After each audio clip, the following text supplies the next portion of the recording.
Let's imagine that each of these birds represents a stage in my life, a turning point, maturity, youth. The problem I'm having is that I can't distinguish which bird represents which stage of life. I had it all planned out very carefully. Went through, I got a special book, pencil, faithfully recorded all this information about the birds, but now I can't locate it. I think if I could locate it and I knew which bird represented, which stage, etc., then I think I could achieve a certain amount of clarity. As it is now, things are unclear. Partly, I think, because melancholy and depression ran in my family. It was like the tide. It was like the Mississippi at flood. Hang on, melancholy. So maybe that's why. I remember when my dad died, we put his brain in the bread box, and you look at it and it was sort of dried up and stiff. I forgot to tell you, he loved birds. That was his passion in life.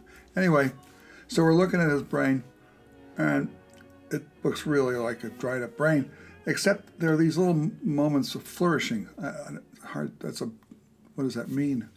It means some kind of spark, and you can tell that has to do. It's sort of like a remnant of a particular day, a particular bird that he had sighted on that day. Anyway, that was Dad, but of course there's regulation against keeping body parts in the kitchen, close to food. So that was a problem. What I meant to say is I like cashews. I only like cashews. And cashews and bourbon, a great combination. I like to sometimes buy a can of mixed nuts. And I open it up and I can stir the nuts around, and I can tell the wrong nuts, the non-cashews, I can say no. So it's something like this: a stir, stir, stir, stir. No, no, no, no. Well, all these birds have different diets. Some like sunflowers, others little bugs. First pigeon I ever saw was in Boston. I was about 3 years old. It landed on the windowsill. I should tell you about my grandfather. The reason I remember that pigeon is because my mother was convinced. My grandfather just died. My mother was convinced that the pigeon was him, and that's because she wasn't crazy, a little strange, but not crazy.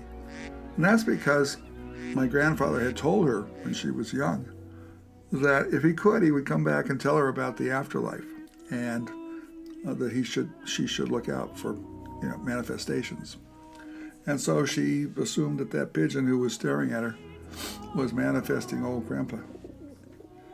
I never met Grandpa, and it's one of the things I regret in life. He was apparently a bright fellow, spoke many languages, had a beautiful handwriting, wrote a very elegant English, although he was French, and quite an athlete. He could dive down under the water and stay there for 3 and sometimes longer, 3 minutes, close to 4 minutes. I can't do that myself, so what I do is I make these birds, and it keeps me occupied. What do you do?